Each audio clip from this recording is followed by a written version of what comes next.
Hello friends, it's me, and today let's watch Game Theory. Oops, Powerwash Simulator 2 accidentally ended the world. From a game theorist. Together, let's go, let's start. Thank you. Power washing will kill all of us! It may look like a harmless, strangely satisfying activity, but our little water gun holds the key to our entire planet's destruction. Hello, Internet! Welcome to Game Theory, the show that is never satisfied with playing games normally. Everyone has really big ups. Everyone's jumping and coming down very slowly. The sun is big. I don't know. I feel like I have a lot of reasons to be kind of scared. And you should be scared, Ash. This is Alright, hello Internet. Welcome to Game Theory. Sorry. Powerwash Simulator 2 after all. And if the first game taught us anything, it's that nothing is as it seems. Sorry, I got a little carried away there. You see, this game and me go way back. We covered the original Powerwash Simulator back when it was in early access. It was actually my 6th ever game theory, and the second video I was asked to give notes on while auditioning for the role of creative director. I could never have imagined I'd end up here, but I remember getting that email from Matt asking me to see if there was anything we could find in this game with seemingly very little lore. It taught me a really valuable lesson in theorizing, and since then I've made countless theories about games with seemingly no story and finding the intrigue hidden beneath the surface. So it feels fitting that I find myself back here again, talking about one of the games that kicked off my career here at Game Theory. In our initial theory, we used geographic landmarks like volcanoes, forests, and even the British spelling of words to pinpoint our location to the state of Oregon. We predicted that the volcano was likely going to cause the destruction of the town based on its appearance, and we determined that we, the player, were in fact the villain, washing away all of this ash illegally, which would destroy the city. You know, if the volcano doesn't get there first. And while some of those details were proven at least somewhat correct when the full game was released, for this game, the developers really did their homework. Not only are there even more interesting storylines piling up on our town's WhatsApp group, but there's also a bunch of real science that's gone into explaining some of the weird happenings around this strange town of Muckingham. Although, don't think that means I'm not keeping a close eye on our player character. He may have evaded the law once before, but this time, their actions could cause the ruin of not just the city, but the world. But before we get into that, quick announcement. Alright, there are two references to the moon colliding to Earth. I'm gonna guess this is like, accidentally ending the world. Moon crashing to Earth, I guess? Sorry. This holiday season, we're doing a merch sale over at Theoryverse.store. From the 26th to the 31st of December, you can get 10% off of our entire range, including our Theoryware Comeback, Poppy Playtime, and our brand new winter collection that's dropping that same day. So, save the date, get it while you can, and happy holidays from all of us here at Team Theorist. Now, back to Powerwash Simulator. First, let's get Thank you so much. Thank you. Thank you. Caught up on where the first game left off, as there was a lot that changed between our theory and the full release of the game. We're just a normal guy trying our best to get our power washer business off the ground. Our friend Harper is doing their best to find us jobs with the various townsfolk, and in doing so, we get wrapped up in a city-wide conspiracy. Throughout the early parts of the game, we learn about how the mayor's cat has gone missing. Some even believe the cat to be completely made up as a cover-up for the mayor's secret new pipeline. This pipeline, we later learn, was being used to divert water from the river to the even more secret mining operation happening within Mount Rushless, the volcano that's been weirdly unstable the entire game. Turns out the mayor and his wealthy friend Blake Thrust found a special crystal ore deep within Mount Rushless and decided to do the only logical thing, mine it out, leading to Mount Rushless being unstable in the first place. But don't worry, all is well, because this is where Cerulean comes in, a time traveler who is determined to stop the world from falling into chaos. Yes, I'm completely serious. Once we clear their ship, they go back in time to try and fix the issue in the past. Mount Rushless seismic activity then unearths a palace in the middle of the Pacific Ocean that contains statues and murals of us being worshipped as a god. Alright, stop! Stop! Stop! The player is a god? What? Cerulean tells us that this is the work of the pacifists, the Pacific Ocean counterparts to the Atlanteans. Oh, I see what you did there. See, all of the statues that we've been cleaning that looked Greek in nature and began firing beams at the volcano, that was their doing. Thanks to Cerulean, they fitted their temple with one final neutralizing beam to stabilize Mount Rushmore and save the world. All we have to do is, you guessed it, power wash it. We do so, and the world is saved. Plus, we then find the mayor's missing cat in the back of our truck, now with kittens. Truly a happy ending for everyone. I told you this game was nuts, and all of it's only revealed if you actually stop and read all the text messages that you get in the middle of your jobs, by the way. But that leads us to the plot of the sequel, pretty much picking up where we left off. We're still power washing across the town, but I immediately noticed one small detail that made me panic. The first job we have is to clean the rental van that we use to move to our new office. As you clean it, you reveal a license plate, and to some of you, it might seem familiar. The mountain behind the text, it's exactly what you'd see on a Washington state license plate. But we theorize this game took place in Oregon. Dang it!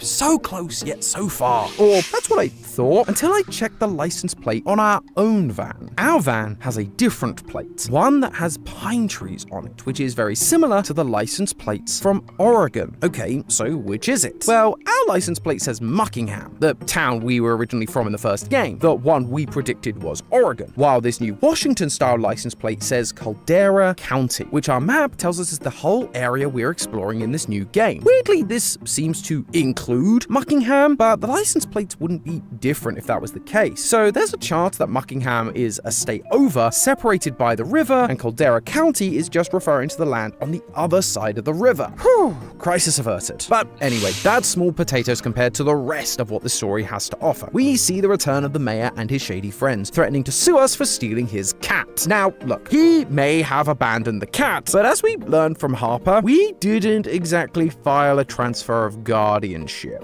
So while I don't like the mayor and the cats are very cute, he may actually have a point. Jeez, first not disposing of Ash correctly, now this? I knew there was something shady about us. But the mayor isn't exactly innocent either. All of this is once again an attempt to cover up his shady antics. What are they trying this time? Government takeover? World domination? Not hitting the subscribe button? Quickly, let's make sure yours is all power washed up so we can thwart their plans. You'll know if it worked because you get those little sparkles just like in the game. Ah, so satisfying. Anyway. Alright, thank you so much. Subscribe. Thank you. It turns out their plan is actually just the same as it was the last time. Dig up the crystals from inside Mount Rushmore to sell for profit. Not super imaginative, but if at first you don't succeed, I guess. They even go so far as to steal the stone from the head of the statue that was helping keep Mount Rushmore subdued. Like, come on, guys. I know that you're just greedy little dudes, but it doesn't take a rocket scientist to realize you shouldn't take the thing that's stopping the volcano away. You know, greed sometimes can push people over the limits. And greed can sometimes blind people a lot.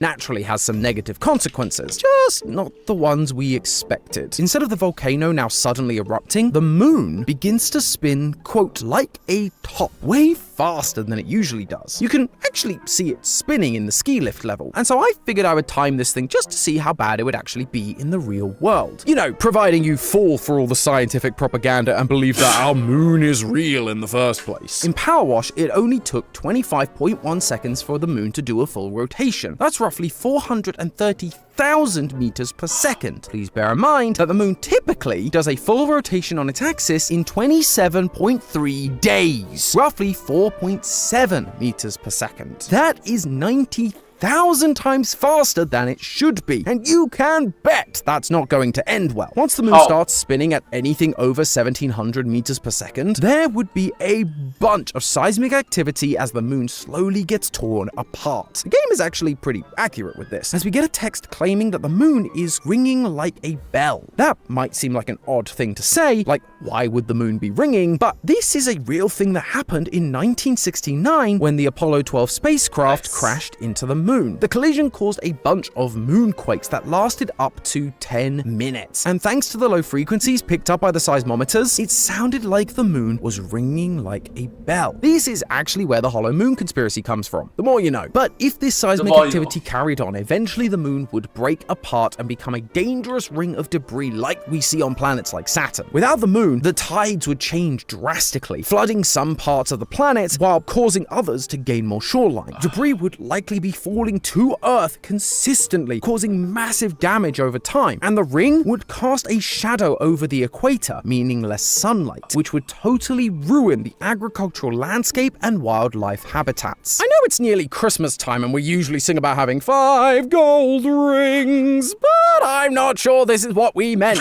Why can't these corporations ever do anything normal? Like, instead of accidentally destroying the world, they could give you Christmas-themed avatar frames, in-game currency, upgrades, and loads more just for logging in every day. That's what our sponsor Crystal of Atlan is doing, and it works an absolute treat. In case you don't know, Crystal of Atlan is a new magic punk MMO ARPG where you explore huge cities, cast flashy spells, and team up to take down big monsters in various co-op challenge dungeons. If you like strategic gaming, like figuring out the perfect nozzle combination for your power washer, then trust me, this game is for you. With 21 classes to choose from, each with over 20 skill combinations, you can achieve almost anything, with endless combinations to put together and create your ultimate team. This game is available on iOS, Google Play, PC, PS5, and Steam, and if you use my link down in the description or the QR code on screen between now and January 7th, you can join the in-game snowball fight event. The game has been decked out with Christmas cheer, which thankfully we don't have to clean up. You can get 2 new outfits, Christmas themed and snow sprite. But I haven't even mentioned what is objectively the best part. Listen closely.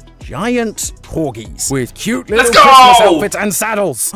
Wait, does that mean I can ride these guys and invite an unsuspecting friend to get hit in the face with a snow grenade? Oh, Santi! From the food theorists!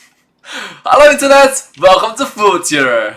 But hey, that's just a theory, a food theory. Bon appetit, plein provecho. Hi Santi. But if you're not a dog person, there's also a reindeer and sleigh you can ride to really embody the spirit of Christmas. So big thank you for the Christmas gift, Crystal of Atlan, and for sponsoring today's video. It was a nice break from our disaster-filled game of Powerwash and the issues a fast-spinning moon would cause. However... Alright, thank you so much. Thank you for supporting this video from the game theorist. Thank you.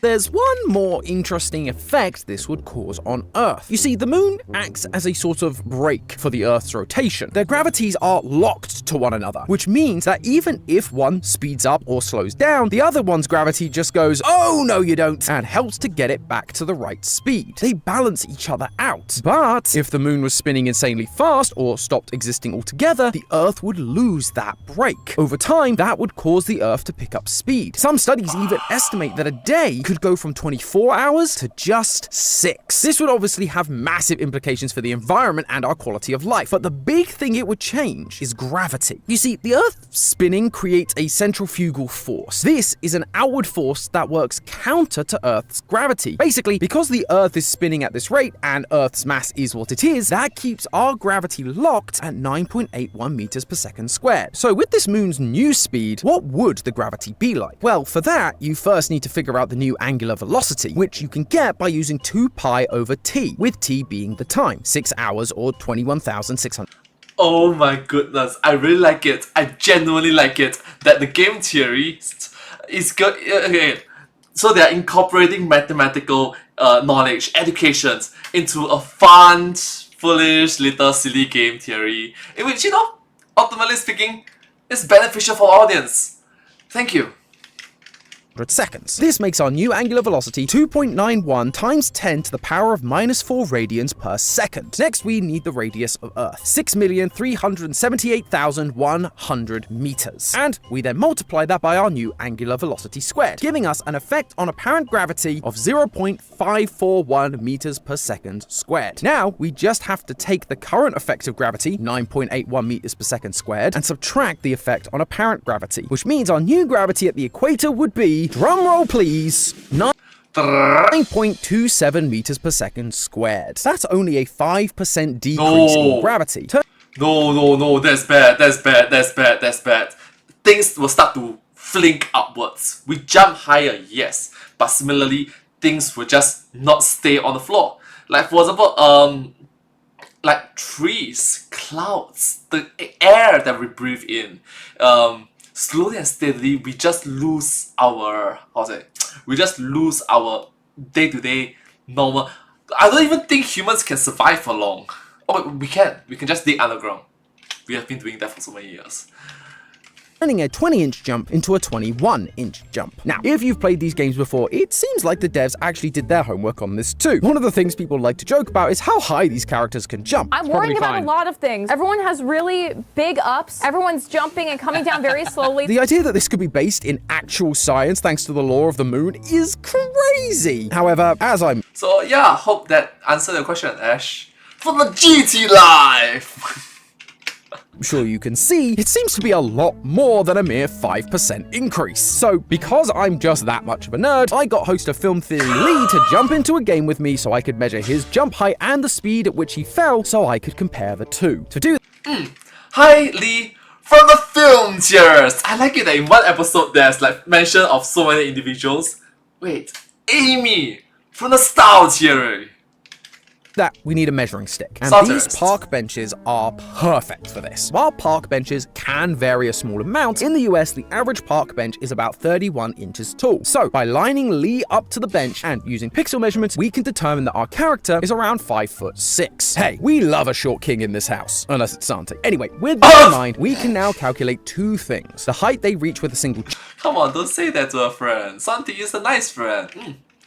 jump and the amount of time they spend airborne. Using this clip of Lee against a disgustingly dirty building, sorry about that, I promise we cleaned it afterwards. But with that, I was able to determine that our character's jump height is around 114 centimeters or 45 inches, and that he had 1.367 seconds of air time. So, by using the equation gravity equals 8 times the height divided by the time spent airborne, we find that our world's actual gravity is, second drum roll please, 4.9 meters per second squared. 50% of our real Earth's gravity. At that rate, the atmosphere would expand around Earth, causing the air pressure to decrease, meaning there's actually a lot less oxygen at ground level. So we'd all essentially end up with altitude sickness. So that's not great, but clearly something isn't quite adding up here. Either the moon is spinning faster than they're showing us, or we shouldn't be able to jump this high. But credit where credit's due. Gravity would technically be affected by the moon spinning faster. So there's at least some logic to what we're seeing here, even if it's not totally accurate. And, you know, the game's fun, so I'm willing to give it a pass here. Unlike in reality though, where the Earth and the moon are tied together due to gravity, in Powerwash Simulator, we get a slightly different explanation. During the solar system exhibit level, we're told about the protoplanet Theia, and how it collided with Earth to create the moon, which, surprise, surprise, is another real scientific theory. Man, I've really got to hand it to these devs. But according to the game, the moon wasn't the only thing that was created. This collision also created the crystals that we find inside Mount Rushless, which they call pacifist, tying it back to the ancient pacifists from the last game. Because the moon and these crystals are essentially made up of the same material, they have an inherent bond, and that is why the two are linked. So when the pacifist is removed from Mount Rushless, it destabilizes that link and causes the moon to go haywire. But it's fine, because thanks to our cleaning jobs, Amaya is outed for stealing the statue stone, our friends return it, turn it upside down, as per the instructions of our time-traveling friend Cerulean, which points us back towards Mount Rushless. We follow it inside and find a special system designed to aim the beam at the moon, but it's all covered in dirt, meaning there's only one man for the job. Armed with nothing but our trusty water gun, we clean the structure, which allows the beam to travel through it, hit the moon, and slow the moon's rotation back to normal speeds, all before any negative consequences can take effect. Yippee! So that's it, right? We saved the Earth. We were wrong in our first theory. We're definitely not the villain. We're the hero. And you'd think so if it weren't for one small detail that actually makes our supposed act of heroism completely pointless. While I was calculating the moon's rotational speed, there was something else that stood out to me.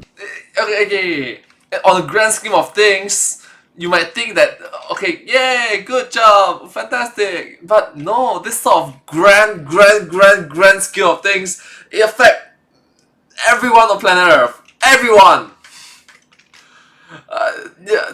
Moon big, like real big. Just take a look at it next to this totally real picture of our moon. The size difference is drastic. To be that big, the moon would have to be way closer to Earth. In fact, if we go back to the ski level and use those same park benches I used to measure the gravity, I think we can figure out exactly how close it is. This is where the math is going to get a little complicated, but I'll try my best to explain it. To figure out the distance, we need three things: the moon's angular size, the bench's angular size, and the pixel ratio of how big the moon looks versus the bench. Let's start with that last one. At this angle where both the moon and bench are in frame, the bench measures in at 153 pixels, while the moon is 180 pixels. So we just divide the moon by the bench, making our pixel ratio 1.18. Now we need the bench's angular size, which is another simple equation of just dividing the bench height by our distance from the bench. We know the bench's height is 31 inches, and on average, the wooden slats used on benches like this are around 5.8 inches, and these benches use 14 slats, making their total width 81.2 inches. I also then measured the distance between the tables and ended up with a total distance from our initial bench as 305 inches, making the bench's angular size 0.102 radians. Then, for the moon's angular size, we just multiply those two answers together, giving us 0.120 radians, which leaves us with our final calculation. The moon's diameter of 3,474,000 meters divided by the moon's angular size of 0.12 radians, giving us a total distance from the Earth of, third drum roll please, Let me do a proper one the third time. 28,950 kilometers. That might sound like a lot, but if I got on a plane in Raleigh, North Carolina and traveled directly east for that distance, I'd only end up in the middle of the Pacific Ocean, almost lapping myself, but not that far in the grand scheme of, you know, space. Because the moon is typically 13 times that distance at 384,000 kilometers. The moon being at this distance would actually make our days longer over time, cause huge tidal shifts, flooding massive chunks of the globe, and while it's technically outside of the Roche limit of 20,000 kilometers, so it wouldn't immediately break apart like we talked about with the rotational issue, over time, the amount of gravitational stress on the moon would slowly cause it to deform, crack, and shed parts of itself off, slowly creating rings around the Earth until eventually it would become so weak it would totally collapse, causing all of the same issues we talked about earlier. But there's more, because in the meantime, we'd have to deal with the tidal forces causing huge strain on the Earth. We would see frequent mega earthquakes and intense volcanic eruptions all over the planet. And not just on the plate boundaries either. Literally anywhere on the globe, you could see lava exploding out of the ground. Mount Rushmore would be the least of our worries. So sure, we technically saved the planet from immediate devastation, but in the end, the outcome is essentially the same. We're just passing the problem off to our great-great-grandchildren instead. And you guys keep wanting me to believe this thing is real. Seems like nothing but problems to me. But hey, that's just a theory. A game theory! Thanks for watching. World premiere on Game Theory. In Kindergarten 3, when logic heads south, how many kids fit in an alligator's mouth? Alright, so, but hey, that's just a theory, a game theory. Thanks for watching. The way that Tom ended, okay, Tom from the game series ended this video with, hey, just pass on the problem to our next generation, to the great-grandkids. It is so real. It is just so painfully real in this current day and age. That's the reason why we is like, okay, boomer.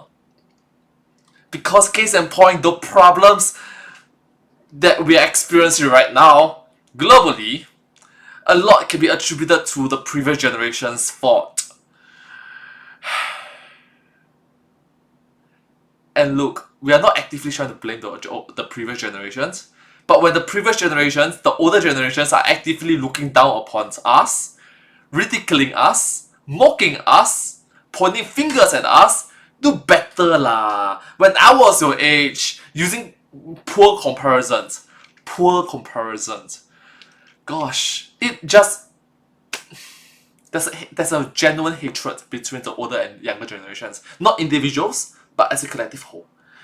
Anyways, hope you guys enjoyed this video, and hopefully when I become a grandparent or even a great-grandparent, I do not pass on negative problems to the next generation.